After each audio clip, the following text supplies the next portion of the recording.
वैसे तो ईशान अपने माता पिता से कभी बहसता नहीं है, लेकिन आज उनके घर में काफ़ी ज़्यादा बहस हो रही थी।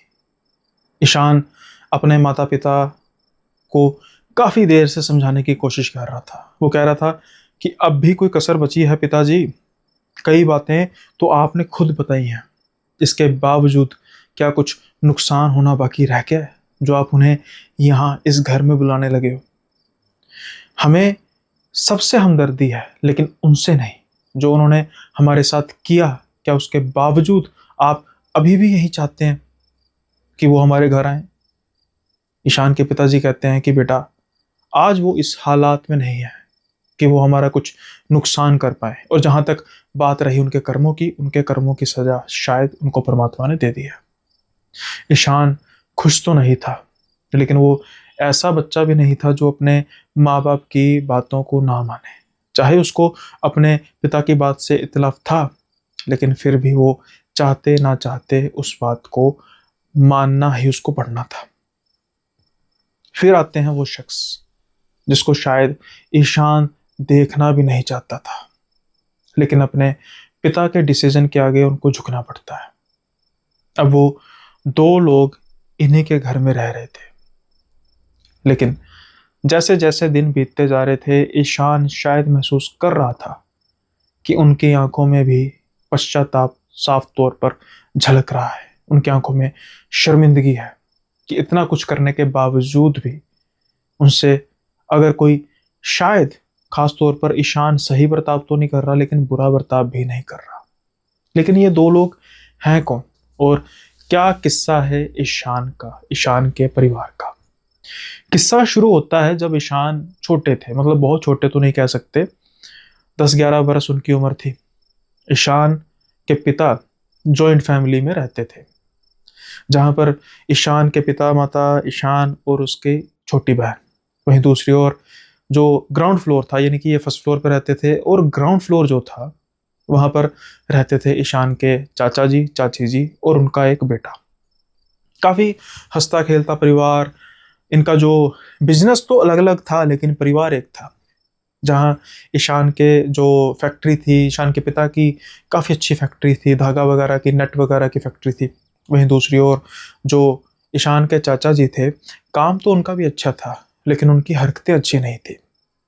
पैसा कमाई तो उन्हें बहुत होती थी, लेकिन वो ज़्यादातर कमाई शराब पीने में उड़ा देते या फिर जुआ खेलने में उड़ा देते। अब जब कमाई होने के बावजूद ऐसी आदतें हों, तो जितनी मर्जी कमाई हो, आखिर कभी ना कभी तिजोरियां तो खाली हो ही जाती हैं। जैसे जैसे पैसे कम होते जा रहे थे, वैसे वैसे ईशान के चाचा जी अब अपने भाई के साथ कुछ डिमांड्स करने लग पड़े थे। पहले उन्होंने उधार पैसे मांगे। ईशान के पिताजी, जैसे मैंने कहा कि वो काफ़ी संपन्न आदमी हैं, उन्होंने मना नहीं किया कितनी देर, लेकिन मना ना करते। एक दिन तो उन्हें कहना ही पड़ना था कि भाई कितने पैसे लेगा, उसका कोई हिसाब किताब भी तो दे कि कहाँ पैसे खर्च कर रहा है। अगर तो व्यापार में पैसे खर्च हो रहे हैं तो समझ में भी आता है कि आज नहीं तो कल चलो व्यापार अच्छा हो जाएगा, चलो पैसे की वापसी ना भी हो, कम से कम व्यापार तो ठीक होगा। लेकिन व्यापार व्यापार भी दिनों दिन डाउन होता जा रहा है, और साथ के साथ ही कुछ किसी भी तरीके की कुछ हमें इम्प्रूवमेंट तो दिखाई दे नहीं रही। उल्टा तेरी शिकायतें आती हैं कि आपका छोटा भाई आजकल देखते हैं शराब बहुत पीता है, जुआ बहुत खेलता है, क्या तुझे मैं इसी कामों के लिए पैसे देता रहूं? खैर, वो भी दिन आना था जब इनके पिताजी ने अपने छोटे भाई को पैसे देने बंद कर दिए। जब ये काम शुरू हुआ, तो फिर जो हंसी खेल, मतलब कहने का मतलब कि हंसता खेलता परिवार था, उसमें दरार आनी शुरू होगी। अब जो इनके चाचा जी की पत्नी, यानी कि इनकी चाची जी थी, वो भी अगर समझदार होती तो उनकी समझदारी से भी घर बच सकता था, लेकिन वो भी उनके साथ ही, उनको रोकने के बजाय वो उनका साथ देती थी। क्योंकि जो भी पैसा होता था फिजूल खर्ची वो भी कम नहीं करती थी। उनको भी मेकअप का, नए नए कपड़े लाने का शौक था। लेकिन अब जब पैसों की तंगी आने लग पड़ी, तो फिर ध्यान जब इनकी तरफ गया, जब इनसे भी पैसों की अब नहीं पैसे मिलते थे, तो नेचुरली बात है कि इनसे भी अब थोड़ी सी खुंदकबाजी होने लग पड़ी। अब मसला तब बढ़ना शुरू हो गया जब जो घर था, नेचुरली बात है, घर जो ईशान के पिताजी के नाम पे था।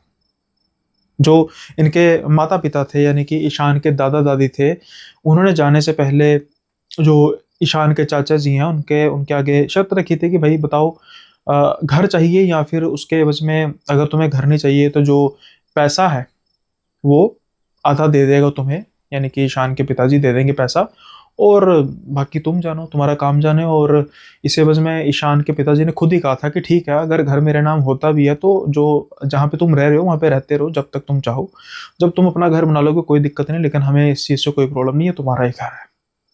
इनके पिता इस हद तक दयालु थे अपने भाई के प्रति, और होना भी चाहिए, लेकिन ये तब बातें सही लगती है जब सामने वाला भी इस बात की कदर करे। जब बिजनेस डाउन होने लग पड़ा, खर्चने को पैसे नहीं रहे, तो फिर ईशान के चाचा जी अब उनके पिताजी से लड़ने लग पड़े। वो कहने लग पड़े कि ये घर पे आधा हक मेरा है, ये घर आप मुझे दीजिए, जो कि बिल्कुल नाजायज था। इस घर की कीमत तो इनको मिल चुकी थी, आधी कीमत मिल चुकी थी, और अब ये घर कानूनी तौर पर सारे का सारा ईशान के पिताजी का ही था। इस घर में अब, जहाँ पर जैसे मैंने कहा कि अच्छा वातावरण रहता था, लेकिन यहाँ पर अब लड़ाई झगड़ा होने लग पड़ा।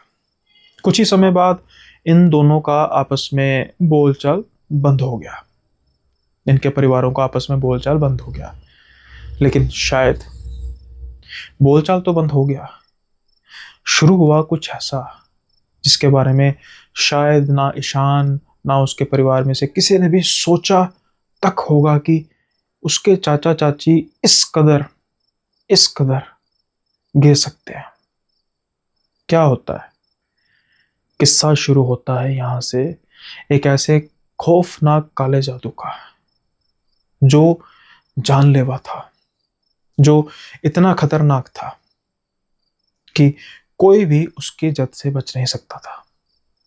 शुरुआत होती है धीरे धीरे धीरे धीरे सारे परिवार में बीमारी आनी। धीरे धीरे छोटी छोटी बीमारियां, खांसी जुकाम होना, जो बड़ी एक यूजुअल बात होती है, किसी को कोई शक भी नहीं होता, लेकिन उसके बाद फिर अचानक से बड़ी बीमारियां। पता लगता है कि इनकी माँ को ब्रेस्ट कैंसर था। हालांकि इसके बारे में कोई भी सिम्टम्स नहीं थे, किसी भी तरीके का कुछ था नहीं, लेकिन अचानक से जब हुआ, हालांकि संभलने का मौका तो मिला, ट्रीटमेंट शुरू हुई। अभी इनकी माँ की ट्रीटमेंट चल ही रही थी, अचानक से इनके पिता को स्ट्रोक आ जाते हैं। अब वो भी कुछ समय के लिए बिस्तर पर पड़ जाते हैं, और जो इनकी फैक्ट्री का काम था वो, ये बात ठीक थी कि काफ़ी काबिल हाथों में था। जो इनके मैनेजर से, जो भी इनके स्टाफ थे, काफ़ी अच्छा था, उन्होंने संभाल तो लिया, लेकिन जो मालिक संभालता है वो तो मालिक ही संभालता है। इसकी वजह से कुछ लॉसेस होने शुरू हो चुके थे बिजनेस में। अब सारे के सारे घर में एक तरह की मनहूसियत छा चुकी थी, लेकिन दो जाने खुश थे, जो उन्हीं के परिवार के ग्राउंड फ्लोर पर रह रहे थे। जैसे मानो सब कुछ उन्हीं का किया धरा हो, और था भी ये उन्हीं का किया धरा था। अब ये धीरे धीरे ये भी उस तरीके पर ही, यानी कि इनका भी डाउनफॉल होना शुरू हो चुका था, बिजनेस में लॉसेस होने शुरू हो चुके थे, घर में बीमारियों ने जगह ले ली थी। और अब इसके बाद शुरू होता है खौफ का ऐसा मंजर।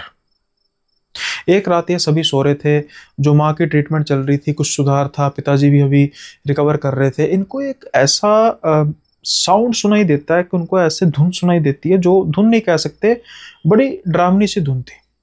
शुरू शुरू में तो इनको ये महसूस होता है कि शायद ये कोई आसपास किसी के घर में टीवी लगा होगा, या नीचे चाचा चाची ने टीवी लगाया होगा।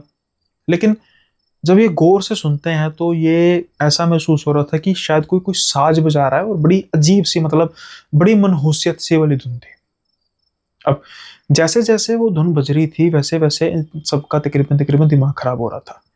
इनको चीखो पुकार वाला सिस्टम हो रहा था। अब चारों जानों का यही हाल, यानी इनके माँ बाप का, इनका और इनकी बहन का, और फिर एक दूसरे को संभाले कौन?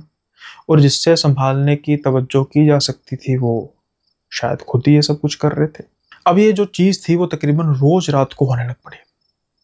रोज रात को वो मनहूस संगीत बजता, और इन सबके दिमाग पर इस तरीके का असर होता। अगले दिन ना बच्चे स्कूल जा पाते, ना इनकी माँ को घर का काम अच्छे से कर पाती, और ना ही इनके पिता अपनी फैक्ट्री जा पाते। हालांकि वो भी जाना उन्होंने शुरू तो किया नहीं था, लेकिन थोड़े बहुत काम को देख रहे थे। इनके एम्प्लॉयज़ इनके घर आते थे, साइन वगैरह लेने और अपडेट वगैरह देने, उसको भी सही तरीके से डील नहीं कर पाते थे। धीरे धीरे हंसता खेलता परिवार, जैसे मानो एक तरह का मनहूसियत छा चुकी थी।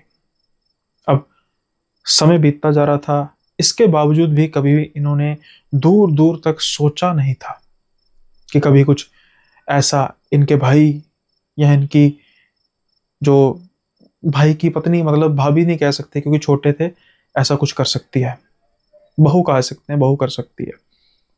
बस इनको ये था कि शायद चलो परमात्मा की ये इसमें कोई माया है, उनका कोई खेल होगा, हमारे में हमें डाउनफॉल आया, चलो कोई बात नहीं। अब तक ईशान के पिता या उनकी माता का शक इस बात पर गया ही नहीं था कि घर में जो भी ये घटनाएं हो रही हैं वो उसके पीछे उनके भाई सबका हाथ है। लेकिन कोई भी सच हो ज़्यादा देर तक छुपा नहीं रह सकता। एक रात की बात है, ये अपने घर की बालकोनी में खड़े थे। ये देखते हैं कि इनके भाई और इनकी भाई की पत्नी दोनों घर से बाहर जा रहे हैं। रात का समय 2 बजे के आसपास का समय, इनको नींद नहीं आ रही थी, इसकी वजह से बालकोनी में खड़े थे। ये इस समय कहाँ पे जा रहे हैं? पहले ये सोचते कि मैं आवाज़ लगाऊं, लेकिन जैसे मैंने कहा था कि बोलचाल थोड़ा बहुत बंद था इनमें, तो अगर इस समय आवाज़ लगाएंगे तो पता नहीं ऐतराज़ इस चीज़ का करेंगे। लेकिन ये बाहर जाने का कोई कारण अभी है नहीं। ये सोचते हैं कि क्यों ना मैं इनके पीछे पीछे जाऊं। अब जो इनका घर था ना वो एक कॉलोनी में बना हुआ था। कॉलोनी अभी बहुत ज़्यादा डेवलप नहीं हुई थी, और कुछ ही आगे जाके छोटा सा जंगल, जंगल नहीं कह सकते प्रॉपर, पेड़ वगैरह काफ़ी थे वहाँ पर, कुछ इस तरीके का था। अब क्या होता है कि ये इनका पीछा करना शुरू करते हैं। ये दोनों जाने आगे बढ़ते जा रहे थे। ऐसा लग रहा था कि कुछ बड़बड़ा रहे हैं, लेकिन ये समझ नहीं लग रहा था कि क्या है। अब ये कुछ ही दूरी पर इनके पीछे पीछे जाते जा रहे थे। इतनी दूरी थी कि इनको किसी तरीके का कोई शक ना हो। फिर जैसे ही ये उस जंगल की तरफ जाना शुरू करते हैं, ये भी उनके पीछे जाना शुरू करते हैं। फिर एक जगह पर जाकर ये दोनों जने रुक जाते हैं। ये देखते हैं कि वहां पर एक आदमी खड़ा हुआ है। देखने में वो आदमी तांत्रिक लग रहा था। उसके बिल्कुल बगल में एक बकरा खड़ा हुआ है। अब ये इनका जो भाई था वो कृपान टाइप चीज उठाता है और देखते ही देखते बकरे को हलाल कर देता है। फिर जब यह दृश्य देखते हैं तो ये बड़ी मुश्किल से अपने आप को कंट्रोल करते हैं और धीरे धीरे वहां से खिसक जाते हैं। रह रह के इनके मन में एक ख्याल आ रहे थे कि आखिर ये मेरा भाई कर क्या रहा है, क्या चीज कर रहा है। काले जादू के बारे में इनको कोई बहुत ज्यादा इस चीज की मतलब नॉलेज नहीं थी, कभी इन चीजों से कभी इनका वास्ता भी नहीं पड़ा था। हालांकि जो तांत्रिक था उसको देख के कुछ कुछ तो ये महसूस कर पा रहे थे, लेकिन शायद इनका ये दिल बात मानना नहीं चाहता था कि मेरा भाई कुछ गलत कर रहा है। जितना मर्जी अपने भाई से इनकी नाराजगी हो सकती है, लेकिन कुछ ऐसा नहीं हो सकता। ये अपने घर आते हैं, घर आके सो जाते हैं। लेकिन शायद जैसे मैंने कहा ना कि दुनिया इतनी आसान नहीं होती और दुनिया इतनी सीधी भी नहीं होती जितना कोई इंसान समझता है। जब ये अगले दिन उठते हैं तो देखते हैं कि इनके घर के यानी कि इनके जो पोर्शन में सारी जगह खून के धब्बे थे। इनको ये जानने में बहुत ज़्यादा देर नहीं लगी कि ये खून के धब्बे किसके हो सकते हैं। उसी बकरे के हो सकते हैं जिसका सर काटा था उनके भाई ने। और निश्चित तौर पर अब इनका माथा ठनका और ये इनके दिमाग में आया कि ये अब काले जादू का केस है। इन्होंने सारी बात अपनी वाइफ से की। उसके बाद फिर वाइफ इनकी काफ़ी यानी कि ईशान की माँ काफ़ी समझदार थी। ये तो काफ़ी गुस्से में थे, ये लड़ना चाहते थे अपने भाई से, लेकिन उनकी माँ कहती है कि देखो लड़ाई होगी तो अगर तो ये काला जादू कर रहे हैं तो फिर आप समझ सकते हो कि भाई हमारा तो कोई नहीं, लेकिन हमारे बच्चों पर अगर कोई बात आ गई, आप देख रहे हो ना कितनी देर से हमारा हमारा मानसिक संतुलन भी कितना खराब होता जा रहा है। मैं भी अचानक से बीमार होगी, आप भी होगी, हमारे बच्चे अभी तक ठीक है, मैं नहीं चाहती हमारे बच्चों को कुछ हो। तो फिर ये कहते हैं कि बताओ हम करें क्या करें फिर। तो ये कहते हैं कि एक काम करते हैं, आप हमें एक चीज़ का जवाब दीजिए। ये कहते हैं बताइए। वो कहती है कि आपको पैसा ज़्यादा प्यारा है या बच्चे, अपना परिवार।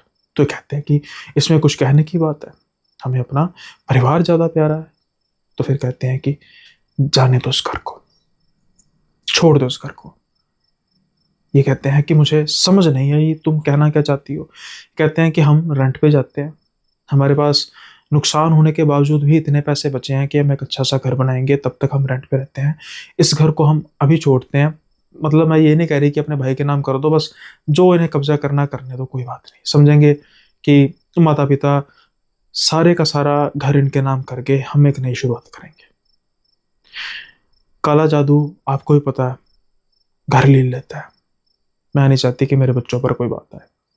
इनके पति सोचते हैं कि ठीक है, लड़ने का कोई फायदा नहीं है, और जो चीज़ उन्होंने देखी है इस चीज़ का कोई ऐसा लीगल भी नहीं है कि भाई ये कानून का सहारा ले सकते हैं।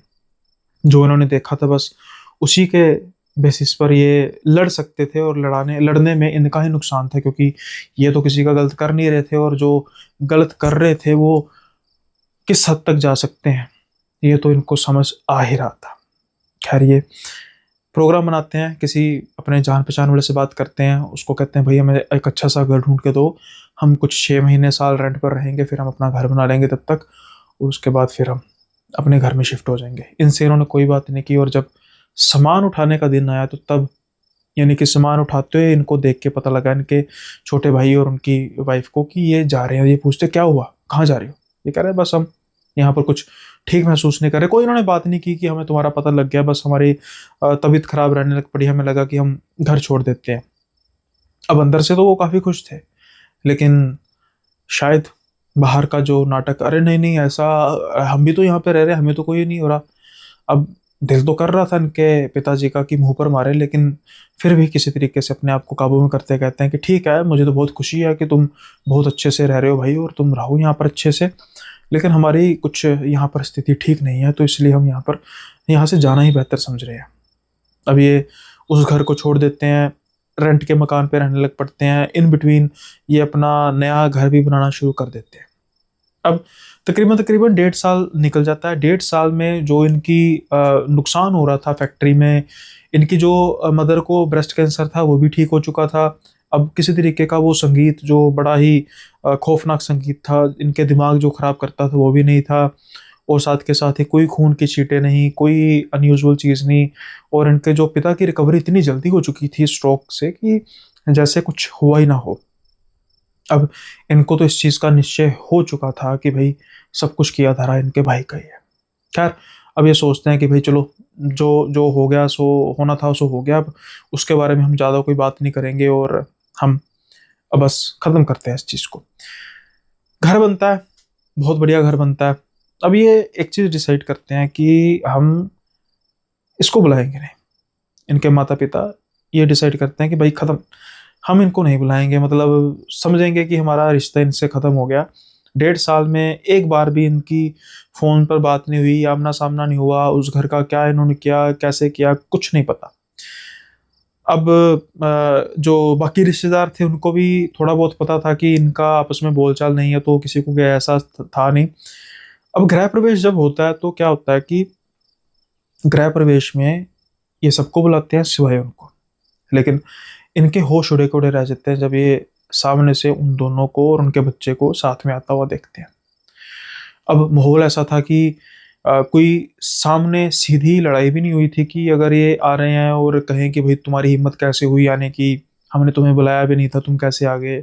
दूसरी ओर बाकी रिश्तेदार भी थे। माहौल ऐसा था कि बहुत बढ़िया माहौल था, भाई नए घर में शुरुआत हो रही है ना। तो अब ये दोनों डिसाइड करते हैं इनके माता पिता कि हम किसी तरीके का कोई बखेड़ा खड़ा नहीं करेंगे। आ गए तो ठीक है, जैसे बाकी मेहमान आए वैसे इनके साथ भी हम ट्रीट करेंगे और चलते बनेंगे बाद में। खैर, ये आते हैं, मिठाई वगैरह लेकर आते हैं और ग्रीट करते हैं और कहते हैं देखो हमें बुलाया नहीं, हम फिर भी आ गए। कहते हैं नहीं नहीं, बस ऐसा ही, हमने मतलब इतनी देर हो गई है बात नहीं हो रही थी, हम सोचा कि भाई तुम भी इंटरेस्टेड नहीं हो बात करने में। जो भी ये कह सकते थे बात, उनको भी पता था कि भाई क्यों नहीं बुला रहे और हम क्यों आए हैं, इनके आने का कारण। अब जो इनकी मिठाइयाँ थी ना, इनकी मिठाइयों को साइड पर रख दिया गया खास तौर पर, और जो ईशान है और उनकी बहन को भी बता दिया गया कि भाई ये मिठाई को कोई हाथ नहीं लगाएगा, कोई नहीं खाएगा, क्योंकि नेचुरली बात है भाई, इनको पता था कि इन्होंने कुछ ना कुछ तो जरूर किया होगा इसके साथ।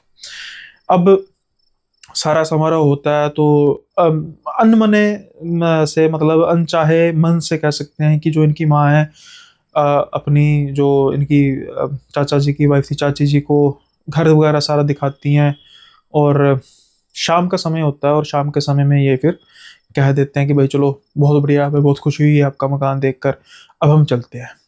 जैसे ही वो चलने की बात करते हैं तो इनको बड़ी खुशी होती है कि शुक्र है भाई भला टले। सब कुछ ठीक ठीक हो गया, लेकिन ऐसा था नहीं। कहते हैं कि कई बार हम कुछ गलत करते भी हैं, लेकिन उस गलत की भी अगर हद में रहें तो उस चीज का कहीं ना कहीं निपटारा हो जाता है। कहने का मतलब कि हमारे अच्छे कर्म उन चीजों को कवर अप कर देते हैं। हालांकि मैं इस चीज का प्रोत्साहन नहीं देता कि भाई आप बुरे कर्म भी करो और फिर ज्यादा अच्छे कर्म करके उसका करो। बुरे कर्म तो कभी करने नहीं चाहिए, लेकिन फिर भी कर्म, एक कर्मों का खेल ही कुछ ऐसा होता है।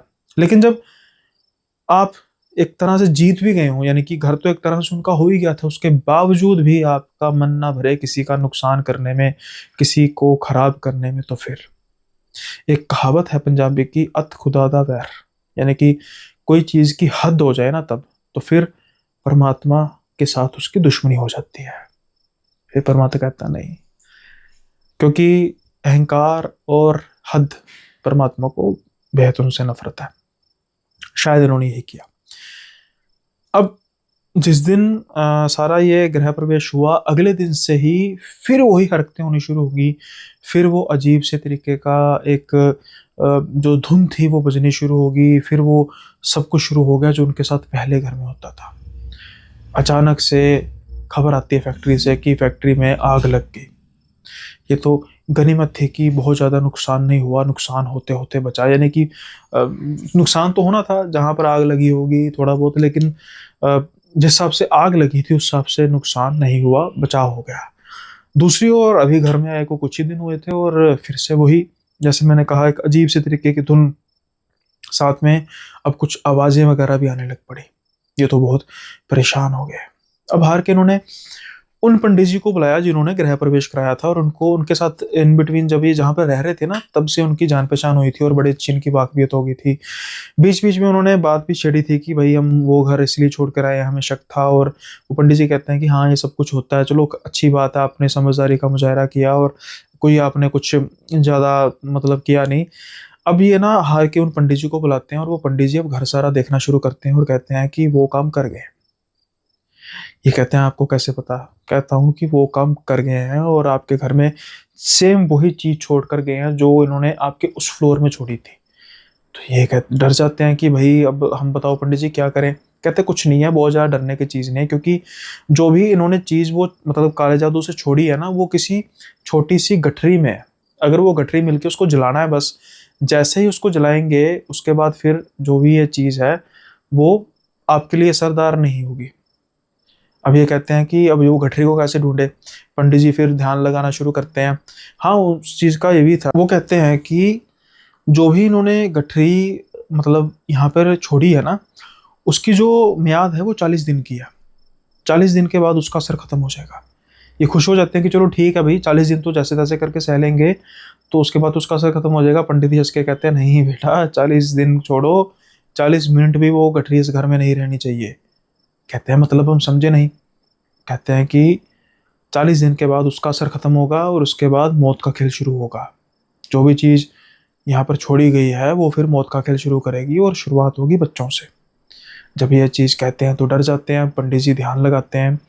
ध्यान लगाते लगाते लगाते लगाते अचानक से वो कहते हैं कि अपनी रसोई चेक करो, रसोई में अंदर, रसोई के अंदर से मिलेगी, इतना मुझे पता, कहीं और ढूंढने की जरूरत नहीं। अब ये सोचते हैं कि भाई रसोई के अंदर तो कोई आया भी नहीं था, हमने दिखाई तो थी रसोई उसको, लेकिन मतलब तब हम साथ में थे। पंडित जी कहते हैं ये बातें सोचने का समय नहीं है, बस जैसा मैं कह रहा हूँ वैसा करो। अब जब ये रसोई की तरफ ढूंढना शुरू करते हैं, ढूंढ मारते हैं, लेकिन वो किसी भी जगह पे, किसी भी कोने पे, किसी भी जगह पे नहीं मिलती। सुबह से शाम हो जाती है, परेशान हो जाते हैं। लेकिन कहते हैं ना कि जब आपकी नीयत अच्छी हो तो किस्मत साथ दे ही देती है। अब ईशान ढूंढते ढूंढते जो वो सिलेंडर वाला कैबिन होता है ना, बना होता है, उसको खोलते हैं, सिलेंडर को अच्छे से देखते हैं और नहीं मिलती। पता नहीं इनके मन में क्या आता है, सिलेंडर को उठा के जो सिलेंडर के नीचे रिंग होती है उसको भी देखते हैं, वहां पर भी नहीं होती। अब ये ना रिंग में हाथ फेरते हैं ऐसे करके, और बिल्कुल कोने पे, यानी कि अब वो ऐसी जगह पे थे कि भाई वो सिलेंडर के बिल्कुल कोने में थी और वहां से वो गठरी निकलती है। जैसे ही वो गठरी निकलती है सभी खुश हो जाते हैं। पंडित जी कहते हैं यही वो चीज है। अब जब वो गठरी को खोलते हैं, वहां से छोटी छोटी हड्डियों के पीसीस थे, पता नहीं इंसान नहीं थी, किसकी थी ये नहीं थी, लेकिन कहते हैं कि बस इसको जलाया जाए। फिर पंडित जी कुछ मंत्र पढ़ के उसको जलाते हैं। अब पंडित जी कहते हैं एक बात का ध्यान रखना है, कोई भी उन दोनों में से इस घर के अंदर नहीं आना चाहिए। आप उससे चाहे लड़ो, जो मर्जी करो, इस घर के अंदर उनमें से कोई आना नहीं चाहिए। वो दोबारा कोशिश करेंगे, अगर वो कोशिश में कामयाब हुए तो फिर खत्म। अब ये बात कहते हैं कि पंडित जी अब हम मतलब कैसे कर सकते हैं। पंडित जी कहते हैं चिंता मत करो, इस चीज़ का जो समय है वो 40 दिन का है। 40 दिन तुम पर लागू होते हैं, 40 दिन उन पर भी लागू होते हैं। 40 दिन के अंदर अंदर तुम्हारा और उनका कोई आमना सामना नहीं होना चाहिए। ये बात का ध्यान रखो। अगर आमना सामना हुआ तो दिक्कत हो जाएगी। अब ये सोचते हैं कि भाई हमने कोई रिस्क लेना ही नहीं, या 40 दिन के लिए निकल जाते हैं कहीं और, गोवा वगैरह, मतलब बाहर निकल जाते हैं कहीं हम नजर ही ना आए। और शायद इनकी ट्रिक का काम करनी थी भाई, उनको कैसे पता लगना था ये गए हैं बिना किसी को बताए। 40 दिन के लिए गायब हो जाते हैं। पंडित जी के कहे अनुसार 41 दिन आके जब घर खुलता है, घर में फिर दोबारा से फिर पाठ पूजा होता है, दोबारा से हवन कराया जाता है। मतलब कोई रिश्तेदार तो नहीं आता, लेकिन दोबारा से हवन वगैरह कराया जाता है। और उसके बाद फिर ये रहना शुरू कर देते हैं। लेकिन हम सोचते हैं कि जो हम कर्म कर रहे हैं किसी को पता लगे ना लगे, शायद इतने सियाने हम बन जाते हैं कि हमें लगता है कि भगवान तक को भी पता नहीं लगेगा। लेकिन ये मत लेकिन ये बात कभी भी जिंदगी में मत भूलना कि आप जो भी कर्म कर रहे हो, दो जानों को तो पता ही होगा। आप जो मर्जी कर लो, इन दो जानों से बच नहीं सकते। एक अपने आप से, जो आप काम कर रहे हैं वो तो खुद को पता ही होगा, और एक परमात्मा से। इस इन दो चीज़ों से तो आप कभी बच ही नहीं सकते कि इन दो दो जाने को भी कोई काम ऐसा कर दें जिसका पता ना लगे। तो कोई भी अच्छा बुरा कर्म करने से पहले ये जरूर जान लीजिए कि आप कोई भी काम पर्दे में नहीं कर रहे। पता है, किसी को नहीं पता, परमात्मा को तो पता ही है। अब न्याय की लाठी पड़नी थी इन पर। ये बड़े खुश हो रहे होंगे कि हमने तो अपने भाई का घर तबाह कर दिया, उनको इस घर से भगवा दिया, फैक्ट्री में भी नुकसान हुआ, नया घर में गए, नए घर में भी इनका ऐसा ऐसा होना शुरू हो गया होगा। लेकिन अब शुरुआत होती है इनके घर। बिजनेस तो जैसा मैंने कहा कि खुद ही अपने बिजनेस के साथ ये कर रहे थे, जैसा कर रहे थे शराब पी के, जुआ खेल के। लेकिन इनकी सबसे प्यारी, सबसे कीमती, जो इनके जीवन में सबसे प्यारा था, इनका बच्चा रोड एक्सीडेंट में मारा जाता है। फिर इनकी आंखें खुलती हैं कि जिसके लिए शायद ये सब कुछ कर रहे थे वो ही नहीं रहा।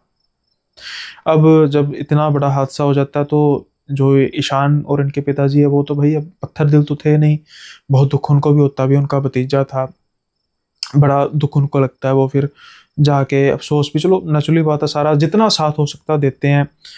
और उनकी आंखों में नेचुरली बात अब शर्मिंदगी थी, उनकी आंखों में अफसोस भी था कि शायद कहीं ना कहीं अपने बच्चे की मौत के जिम्मेवार वो खुद हैं। उसका कारण ये था कि ये जो मौत थी, ये हो सकता है कि सबकी नज़र में एक एक्सीडेंट हो, लेकिन पंडित जी ने बता दिया था कि जो भी वो चीज़ उन्होंने आप पर छोड़ी थी, जिसने शुरुआत इनकी बच्चे से करनी थी, उसने कोई ना कोई बलि तो लेकर जानी थी।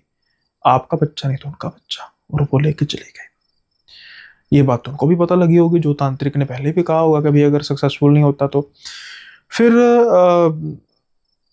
शायद वो संभल नहीं पाए, और वो फिर इस घर को, इस शहर को छोड़कर चले गए। जो इनकी वाइफ थी, इनके चाचा जी की यानी कि चाची थी, उनका परिवार भी ठीक ठाक था, बढ़िया था परिवार, तो ये उस शहर में चले गए। यहाँ पर उनका रहने का दिल नहीं करता था। इन्होंने फिर से कोशिश की कि मैं बोलचाल शुरू करूं, लेकिन शायद वो ही इतने शर्मिंदा हो चुके थे कि नहीं कर सके। लेकिन अब धीरे धीरे फिर इनको, जैसे ईशान बड़े हुए, बात यानी कहने का मतलब है कि बात को 12-13 साल बीत चुके हैं, तो फिर पता लगा कि वहाँ से परिवार में भी अब उनकी कदर नहीं है। शायद उनको भी पता लग गया होगा कि इन्होंने क्या कुछ नहीं किया, तो वो भी चाहते हैं कि ये घर छोड़ दें।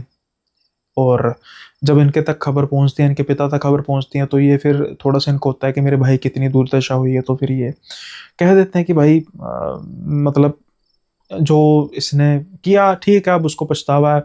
ईशान इस चीज़ को लेकर एग्री नहीं थे, जो मैंने किस्से के शुरू में कहा, लेकिन अपने माँ बाप की जिद के आगे उनको झुकना पड़ा, और आज वो इनके साथ ही रह रहे हैं।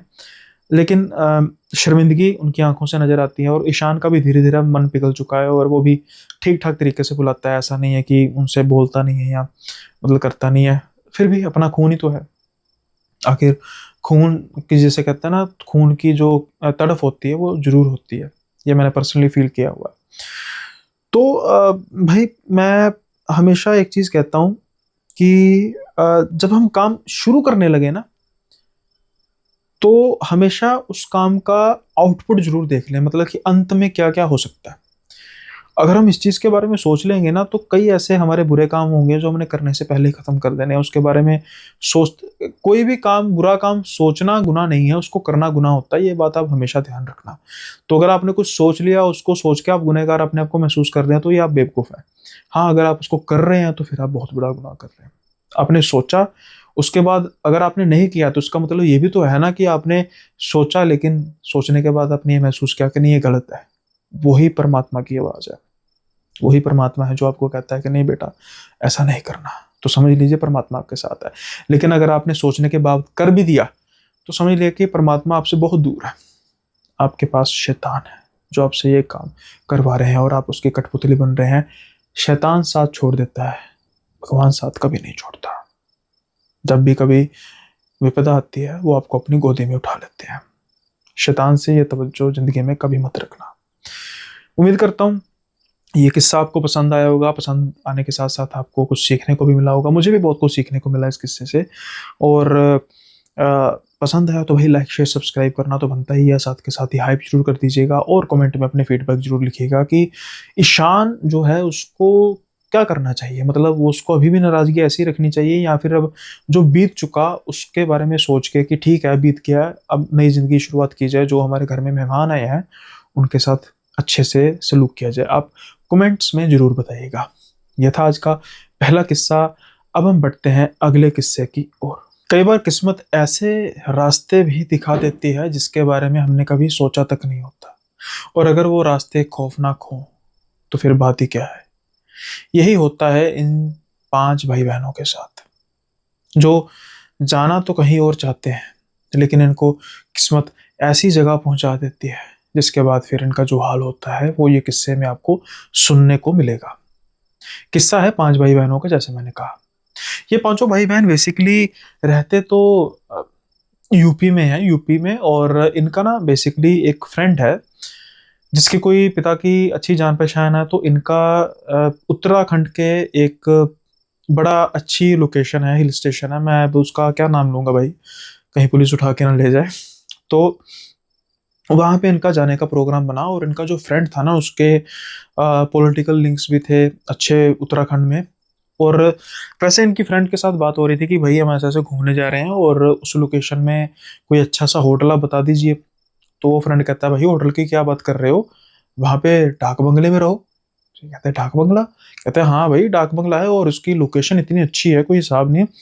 और बात पैसों की नहीं है, बात लोकेशन की है, बड़ी अच्छी लोकेशन है।" तो ये कहते हैं, "भई डाक बंगले में कैसे रहेंगे?" कहते हैं, "भई अपनी जान-पहचान है, थोड़ी-सी हवाबाजी में आके वो ज़्यादा ही कुछ कह देता है।" कहता है कि ऐसा करो, तुम पहुँचो और डाक बंगले में जाके मैं तुम्हारा सारा अरेंजमेंट कराता हूँ। 10-15 मिनट बाद उसका वैसे फ़ोन आ जाता है कि ठीक है, डाक बंगले में पहुँच के वहाँ पर ऐसा फला-फला एक जो उसका मतलब केयर टेकर होगा, उसके पास जाके मेरी फ़ोन पे बात करा देना। अब ये बड़े खुश होते हैं पाँचों भाई-बहन। पाँचों भाई-बहन के जो नाम थे वो थे राहुल, राजेश, रमेश, ये 3 लड़के थे, और 2 बहनें थी, सुषमा और संगीता। तो ये अब जा रहे हैं। रास्ते में रुकते हुए एन्जॉय करते जाते हैं और बाद में फिर वो पहुँचते हैं डाक बंगले में। अब जब वो डाक बंगले में पहुँचते हैं ना, तो डाक बंगला देखने में कुछ हिस्सा उसका पुराना था, कुछ हिस्सा नया था, लेकिन था बहुत बढ़िया। क्योंकि जो उसकी लोकेशन थी, वो थी एक छोटी-सी पहाड़ी पर, और आस-पास नदी बह रही थी, और हरियाली, बड़े-बड़े जो पेड़ थे, वो बहुत बढ़िया लग रहे थे देखने में। लेकिन शायद ये इनकी किस्मत में था नहीं, क्योंकि जो केयर टेकर है उसको पूछते हैं कि ऐसे-ऐसे हमें उन्होंने भेजा है, जो इनके फ्रेंड का नाम था। तो वो कह रहे थे कि हमें मतलब ऐसे डाक बंगले में रुकना है, तो आप हमारे लिए 2 रूम्स का अरेंजमेंट करा दीजिए, 3 हम लड़के हैं, 2 लड़कियों के लिए। तो वो कहते हैं, भाई वो तो ठीक है, लेकिन हो नहीं पाएगा। अब ये हैरान हो जाते हैं कि भाई क्या हुआ? तो कहते हैं कि दरअसल बात ऐसी है कि यहाँ पे मतलब अवेलेबिलिटी नहीं है। अब ये कहते हैं कि सर, वो जो लड़का जो भी था, उसने तो कहा था कि अवेलेबिलिटी है, आपसे कन्फर्म भी किया था। कहते हैं, हाँ, हाँ, कन्फर्म किया था, लेकिन दरअसल क्या हुआ कि हमारे मंत्री जी जो हैं, उनका अचानक यहाँ पर विज़िट आ गया है, तो वो रुकेंगे आज रात को। तो वो तो अभी कुछ 2-3 घंटे में आने वाले हैं, तो बस उनके लिए हम तैयारी कर रहे हैं। तो ये कहते हैं कि देखो सर, 5-6 कमरे हैं, हमें तो सिर्फ 2 कमरे चाहिए। अरे भाई उनके साथ लोग भी हो रहा है, अकेले थोड़ी आ रहे हैं। आपको कह दिया ना कि नहीं आज की अवेलेबिलिटी नहीं है। अब ये भाई फ़ोन करते हैं उनको और कहते हैं भाई ये सब कुछ हुआ है। तो वो भी फ़ोन करके वो केयर टेकर कहता है कि सर अब आप आपके सामने ही है, मंत्री जी को थोड़ा मना कर देंगे कि भाई आपके दोस्त आ रहे हो तो मंत्री जी आप कहीं और रुक जाइए। बात तो उनकी भी ठीक थी। तो अब ये किसी भी तरीके का कोई भी कुछ प्लान करके आए नहीं थे, इनको तो था कि हम डाक बंगला रुकेंगे।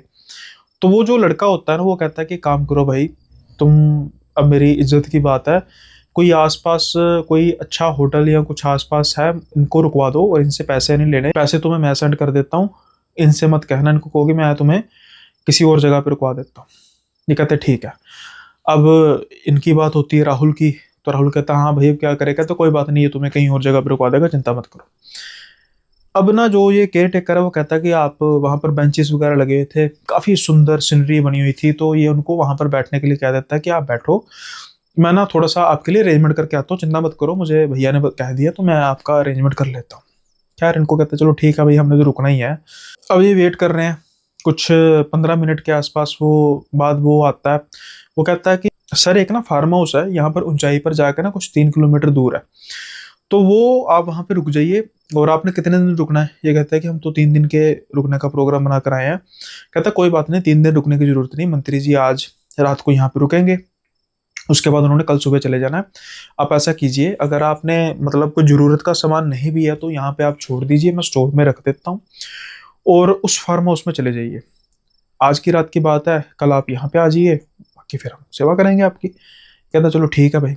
उसके बोलचाल का लहजा काफ़ी अच्छा लग रहा था और उनकी बात मानकर ये उनको लोकेशन बता देते हैं और ये चल पड़ते हैं। अब जब ये फार्म हाउस पर पहुंचते हैं थोड़ा भी वेट करते हैं, उन्होंने कहा था कि आप वेट कीजिए, एक लड़का आएगा चाबियां लेके। तो बस दिक्कत ये है कि आपको खाने वगैरह का प्रोग्राम खुद करना पड़ेगा, मंगवा लीजिएगा, वो भी लड़का लड़के को थोड़े बहुत पैसे दे देना, वो मंगवा देगा। अब ये जब फार्म हाउस देखते हैं ना, फार्म हाउस ऐसा लग रहा था कि काफ़ी समय से बंद है, लेकिन अब कोई ज़्यादा फर्क पड़ता नहीं था क्योंकि तकरीबन 7 बजे के टाइम हो चुका था और इनको था कि मंत्री जी ने सुबह 10 बजे के आसपास चले जाना रहता है कि मोटे मोटे 12-13 घंटे इन्होंने यहाँ पर स्पेंड करने थे। और ये इन्होंने ये सोच के रखा था कि भाई सर्दियाँ शुरू हो चुकी हैं तो हम बॉनफायर करेंगे, नाचेंगे गाएंगे, और इतना कोई हमें कंफर्ट का कुछ है नहीं है, रहता है कि एक रात ही निकालनी है। लेकिन सबसे बड़ी बात ये थी कि एक रात ही निकालनी है। अब ये खोलते हैं फार्म हाउस, उनको एक कमरा दिखाया जाता है। कमरा बहुत बड़ा था, यानी कि वहाँ पर बेड वगैरह तो नहीं थे लेकिन गद्दे वगैरह वो लड़का कहता है कि मैं भिजवा देता हूँ, आप इसी कमरे में सारे सो सकते हो। और जो आंगन वगैरह था, लॉन वगैरह था, वहाँ पर ये इन्होंने कहा कि भाई बॉनफायर करने के तो लकड़ियाँ वगैरह पड़ी है, आप खुद जला लेना, कोई इतनी ज़्यादा है नहीं है, आपको और कुछ चाहिए तो बताओ। उन्होंने थोड़ा बहुत सामान कहा, पैसे वगैरह दिए, वो लड़का प्रोवाइड करके चला गया। और लड़के ने एक बात जरूर कही कि एक बात का ध्यान रखना, यहाँ पर जो मर्जी हो जाए शराब मत पीना। अब ये कहते हैं कि क्यों भाई? क्योंकि राहुल, रमेश और राजेश तो भाई ये तो करके आए थे बिल्कुल प्लानिंग कि भाई इनको तो मतलब ओकेजनली पीते थे। कहते हैं कि क्यों भाई क्या हुआ? कहते नहीं सर मैं वैसे ही कह रहा हूँ, बताऊँ क्या चीज़ है, ये ना फार्म हाउस कुछ देर से बंद है और मैं ज़्यादा तो आपको कहना नहीं चाहता लेकिन शराब मत यहाँ पे पीना। अब वो लड़के के लिए तो यही बात थी कि भाई समझदार को इशारा काफ़ी, लेकिन शायद ये समझ नहीं रहे थे। कहते चलो ठीक है भाई, उनको था इसने कौन सा यहाँ पे रुकना है। खैर वो लड़का चले जाता है। अब ये कुछ जो भी मंगवाया था थोड़ा बहुत, कहते हैं कि भाई अब बॉनफायर करते हैं और हम अपना कार्यक्रम शुरू करते हैं। किचन वगैरह देखते हैं, किचन वगैरह भी ठीक थी।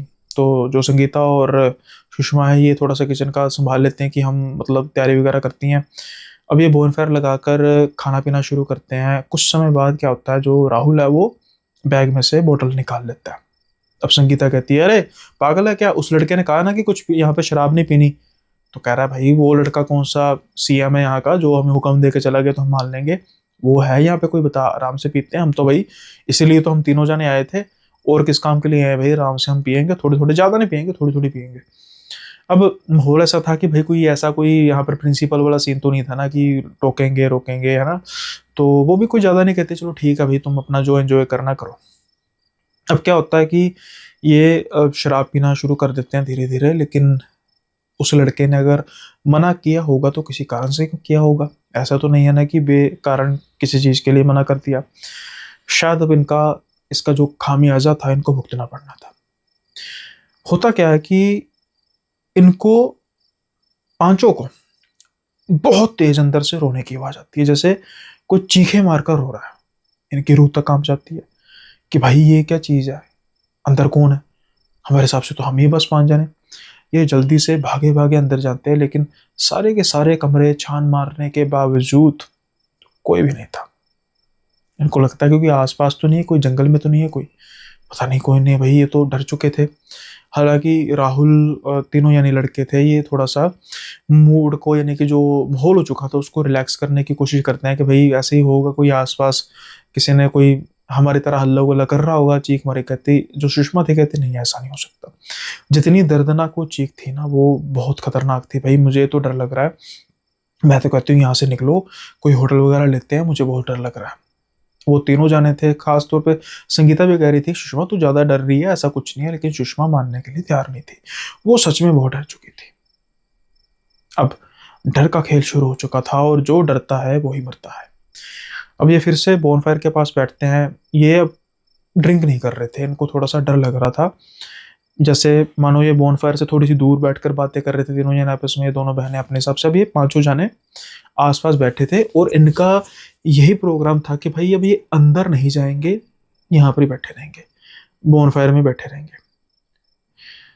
कुछ समय बीतता है, अचानक से सुषमा बहुत तेज चीख मारती है, क्योंकि उसके जो पीछे यानी कि जो राहुल रमेश के पीछे झूला था अंधेरे में, वो हिल रहा था। ये चीखें मारने लग पड़ती हैं, ऊंची ऊंची कहती हैं मैंने वहां पर कोई देखा, कोई बैठी हुई थी वहां पर, मेरी तरफ देख के हंस रही थी, और उसकी शक्ल नॉर्मल नहीं थी। ये कहते हैं जल्दी से झूले की तरफ देख के कहते हैं अरे तेरा कोई वहम होगा सुषमा, तू डर के हो रही है। सुषमा कहती वहम होता तो बिना हवा के ये झूला इतनी तेज कैसे घूम रहा, तुम पागल हो गए हो क्या। बात तो उसकी ठीक थी, क्योंकि झूला जितनी तेज झूल रहा था आगे पीछे, ये किसी भी कोई तेज हवा भी हो तब भी इतनी तेज, वो भारी था झूला, वो जैसे ग्रिल वाला झूला होता है ना, वो था। अब तीनों ना देखते हैं, संगीता भी देखती है। खैर ये कहते हैं कि रमेश वगैरह कहते हैं कि चलो यार सोते हैं, अब ना थोड़ा सा ज़्यादा मतलब रात भी काफ़ी हो गई है। टाइम देखते हैं, कुछ 11:30-12 बजे के आसपास का टाइम था। तो हम ऐसा करते हैं, हमने सुबह तो निकलना ही है, तो सुबह हम ऐसा करेंगे, सुबह ना 7-7:30 बजे के आसपास यहाँ पर जो हसीन वादी है, दिन चढ़ चुका होगा, मूड को फिर थोड़ा सा रिलैक्स करने की कोशिश कर रहे थे, घूमेंगे फिरेंगे, और फिर हम 10-11 बजे एक बार डाक बंगले चले जाएंगे। कहते ठीक है। अब ये अंदर जाते हैं, और उसके बाद फिर ये सोने की कोशिश करते हैं। कुछ देर बाद इनकी जाग एक बहुत ऊंची चीख से निकलती। कुछ देर बाद इनकी जाग खुलती है एक बहुत ऊंची चीख से। ये चीख रसोई की तरफ से आ रही थी। जल्दी से ये सभी भागे जाते हैं, देखते हैं कि सुषमा गिरी पड़ी थी रसोई के अंदर। अब जल्दी से उसको उठाकर दोबारा रूम में लेकर आया जाता है, पानी के छींटे मारे जाते हैं। कुछ समय बाद उसको होश आती है। जैसे ही वो रमेश की तरफ देखती है, वो और ऊंची ऊंची चीखें मारना शुरू कर देती है। अब क्या होता है ऐसा कि रमेश को देखने के बाद वो चीखें मारना शुरू करती है। जैसे ही उसको मतलब किया जाता है, थोड़ा सा शांत किया जाता है, तो वो बताती है कि ये तो तुम जिंदा हो, तुम मर चुके हो। रमेश कहता है तेरा दिमाग खराब हो गया, मैं कैसे मर गया हूँ। फिर वो बात बताती है कि मैं तो पानी पीने के लिए वहां पर गई, जैसे ही मैं घूमती हूँ मैं देखती हूँ कि जो रमेश है वो खड़ा हुआ है। तो वो कहता है, राहुल कहता है तो मरा कैसे। अरे नहीं, उसका सर उसके हाथ में था, यानी कि वो बिना सर के था, और उसका जो सर था उसके हाथ में था, वो हंस रहा था। अब रमेश अपनी तरफ देखता, भाई मैं जिंदा हूँ। लेकिन जैसे ही ये बात होता है, किसी के ऊंची ऊंची हंसने की आवाज आती है। जैसे ही ये इधर उधर देखते हैं, हंसा तो कोई नहीं था। फिर कौन हंसा था? सबको ये तो पता लग चुका था कि भाई मुसीबत है, बहुत बड़ी मुसीबत है, भागो यहां से। और ये भागते हैं, जल्दी से गाड़ी बाहर निकालते हैं। गाड़ी चल नहीं रही थी। अब वो हंसने की आवाज धीरे धीरे इनके करीब आती जा रही थी। अब ये गाड़ी छोड़कर भागते हैं। रात के 12:30-1 बजे के आसपास वो सारे सुनसान रास्ते पर अकेले भाग रहे थे, जिन रास्तों पर शायद दिन के समय में भी कोई इक्का दुक्का लोग ही होते हैं। लेकिन शायद किस्मत इनको दूसरा मौका देने के लिए तैयार थी, क्योंकि अचानक इनको सामने से गाड़ी नजर आती है। ये हाथ देते हैं, गनीमत थी कि गाड़ी पुलिस वालों की थी, शायद पेट्रोलिंग कर रहे थे। वो पुलिस वाले इनकी तरफ देख के भड़क जाते हैं, क्योंकि उनको लगा था कि लड़के लड़कियां हैं भाई, समझ रहे हो ना, आवारागर्दी कर रहे होंगे। ये डरे हुए थे, कहते हैं सर हमें बचा लीजिए बचा लीजिए। कहते हैं कौन हो, क्या हुआ। फिर ये अपना इंट्रो कराते हैं कि हम भाई बहन हैं, ऐसा कुछ नहीं है, हम एक फार्म हाउस में रुके थे, वहां पर ये सब कुछ हमारे साथ हो रहा है। तो ये कहते हैं कौन से फार्म हाउस में। तो ये कहते हैं कि ऐसा ऐसा फार्म हाउस है। तो दूसरा पुलिस वाला जो है वो उससे बात करता है, अरे वो तो बड़ी देर से बंद है ना, तो तुम्हें तुम्हें किसने कहा। ये सारा किस्सा बताता है कि भैया हम ऐसे डाक घर में आए थे, ऐसा ऐसा सारा कुछ हुआ। ये 2 दिन गालियां निकालता उस केयर टेकर को कि उसको पता नहीं है कि यहाँ पर जो इतनी इतनी देर से बंद पड़े हैं फार्म हाउस, वहां पर सब कुछ होता है, ये सब कुछ क्या होता है। तो वो कहता है कोई बात नहीं, तुम चिंता ना करो। अभी उनके साथ फार्म हाउस में जाते हैं, वो कहते हैं सामान हमारे साथ तुम पैक करो, जो करना है गाड़ी में रखते हैं। अब गाड़ी चल पड़ती है। तो कहते हैं कि तुम चलो हमारे साथ चलो, और उनको किसी होटल में रुकवाते हैं और कहते हैं कि इस फार्म हाउस के आसपास भी नज़र मत आ जाना, ऐसी चीज़ें होती हैं। हम पुलिस वाले हैं, ऑफिशियली नहीं कह सकते लेकिन अनऑफिशियली कह रहे हैं। ये रात जैसे तैसे वहाँ भी बिताते हैं, लेकिन अभी अगले दिन वहाँ भी रुकने की हिम्मत नहीं करते। सुबह की पहली किरण के साथ ही अपने घर वापस आते हैं, एक खौफनाक एक्सपीरियंस को साथ लेते हुए। तो ऐसा भी हो सकता है भाई, कोशिश कीजिए कि जहाँ पे भी, खास तौर पे पहाड़ों में जहाँ पे भी आप जा रहे हैं, वहाँ पर जगहों के बारे में कुछ पता करने की कोशिश कीजिए। और दूसरी चीज़ ये है कि भाई अगर किसी ने किसी चीज़ के लिए रोका हो, खास तौर पर उस लड़के ने शराब पीने से रोका था, तो भाई क्यों क्यों किसी को होती है कि वो वही चीज़ करने जिस चीज़ के लिए मना किया हो। ये था किस्सा भाई पहाड़ों का, पहाड़ों के खौफनाक फार्म हाउस का। उम्मीद करता हूँ कि आपको किस्सा बेहद पसंद आया होगा। पसंद आया है तो लाइक शेयर सब्सक्राइब करना मत भूलिएगा। एक क्वेश्चन था जो उसको मैं एड्रेस करना चाहता हूँ। एक मेरे रेगुलर व्यूअर हैं अमित कुमार जी, वो भी पहाड़ों से ही बेसिकली ताल्लुक़ रखते हैं। और उन्होंने मुझे कहा था कि भाई लंबे वीडियो ना बनाओ, मतलब 20 मिनट का वीडियो बनाओ करो, मुझे बीच में छोड़ना पड़ता है। हालांकि मैंने आपको अमित कुमार जी जवाब तो दे दिया था इस चीज़ का कि भाई क्या चीज़ है कि मेरी जो 90% ऑडियंस है वो तो भाई लॉन्ग वीडियोस को ही प्रेफर करती है। आपके लिए ये हो सकता है कि जैसे लॉन्ग वीडियो में आपको पता है मोस्टली 2 कहानियां होती, लॉन्ग वीडियो में मोस्टली 2 कहानियां होती हैं, तो आपके लिए तो ये अच्छा होगा ना कि एक कहानी सुनने के बाद वीडियो बंद कर दी, उसके बाद जब दिल किया दूसरी सुन ली। तो मैं तो आपके लिए यही कर सकता हूँ, क्योंकि आपको भी पता है कि मेरा जो फॉर्मेट है चैनल का वो लॉन्ग वीडियोस ही है। शॉर्ट वीडियोस 20 मिनट की कहानी तो मैं बना ही नहीं सकता। हाँ, आगे चल के हो सकता है कि कोई नया चैनल इसके लिए खोल लूँ, बट अभी बहुत कमिटमेंट्स हैं जो पेंडिंग पड़ी हैं। जैसे मैंने पंजाबी का चैनल खोलने की भी बात की थी। चैनल ऑलरेडी मैंने बना तो लिया, लेकिन टाइम ही नहीं लग पा रहा भाई। जब भी सोचता हूँ कि शुरू करता हूँ तो दिल्ली भागना पड़ता है, कहीं और भागना पड़ता है पॉडकास्ट के लिए। फिर अभी जो दूसरा चैनल है उस पर मैंने नॉर्मल पॉडकास्ट को शुरू किया था। पॉडकास्ट पेंडिंग भी पड़े हुए हैं, लेकिन अपलोड करने का टाइम नहीं है, क्योंकि उस पर काम करके तो अपलोड होता है। काफ़ी चीज़ें जो हैं वो पेंडिंग पड़ी हुई हैं, और समझ नहीं आ रहा कि मैं अभी इन चीज़ों को कैसे ऑर्गेनाइज करूं। तो इसलिए इसी चैनल को मैं जो मेरे हिसाब से ठीक भी है, इसी चैनल को ही मैं अभी सही तरीके से फर्निश और करना चाहता हूँ, सो दैट कि यहाँ पर मेरा एक अच्छा बेस बन चुका है परमात्मा की कृपा से, और ये आगे चलता रहे। इसलिए ये जो बेस है ये लॉन्ग स्टोरीज का, आगे चल के कई और प्रोजेक्ट्स हैं जिस पे मैं काम करने की अभी सोच रहा हूँ। एक एक बड़ा अच्छा प्रोजेक्ट पे काम चल रहा है, वो भी आएगा, सीज़न है वो, सीज़न के रूप में आएगा आपके पास। इसके अलावा और भी कुछ है तो वो भी हम उस पर काम करेंगे, लेकिन अभी फ़िलहाल के लिए इसको मैं थोड़ा-सा बेहतर बनाने की कोशिश कर रहा हूँ। और जितनी लॉन्ग वीडियोज़ और हो रही हैं, मतलब ऐसा नहीं है ना, देखो अमित कुमार जी आप मेरे साथ बहुत पहले से जुड़े हैं। आपने देखा होगा कि मेरी पहले कहानी 25 मिनट की होती थी, बेसिकली 20 मिनट की से स्टार्ट हुई थी, फिर 25 मिनट की, फिर 30 मिनट की, फिर 35 मिनट की, फिर 40 मिनट की, फिर 45 मिनट की, अब 50 मिनट, 45 से 50 मिनट चल रही है, या 40 से 50 मिनट की भी चल रही है। तो ऐसा नहीं है कि भाई मैं एकदम से ड्यूरेशन बढ़ा रहा हूँ कि 30 मिनट की कहानी सीधा 60 मिनट में। तो धीरे धीरे बढ़ा दूँ ताकि आपको सुनने की आदत धीरे धीरे पड़े। तो फिर भी आपको लगता है कि शायद आप लंबी कहानियां नहीं सुन सकते, तो बड़े, जैसे आज का भी किस्सा 2 में डिवाइडेड है। एक पहला शायद 30-32 मिनट का, दूसरा भी शायद इतने 20 मिनट के आसपास का। तो दैट्स इट। उम्मीद करता हूँ आप समझेंगे और साथ देंगे भाई का इस चीज़ में। सो अब वक्त हो चला है आपसे विदा लेने का। जल्दी मिलेंगे अगले एपिसोड में नए किस्सों के साथ, लेकिन उससे पहले लाइक शेयर सब्सक्राइब किया। किया है ना पक्का? चलो ठीक है, अच्छी बात है, मान लेता हूँ। हाइप जरूर कर दीजिएगा और जल्दी मिलते हैं अगले एपिसोड में। Bye bye.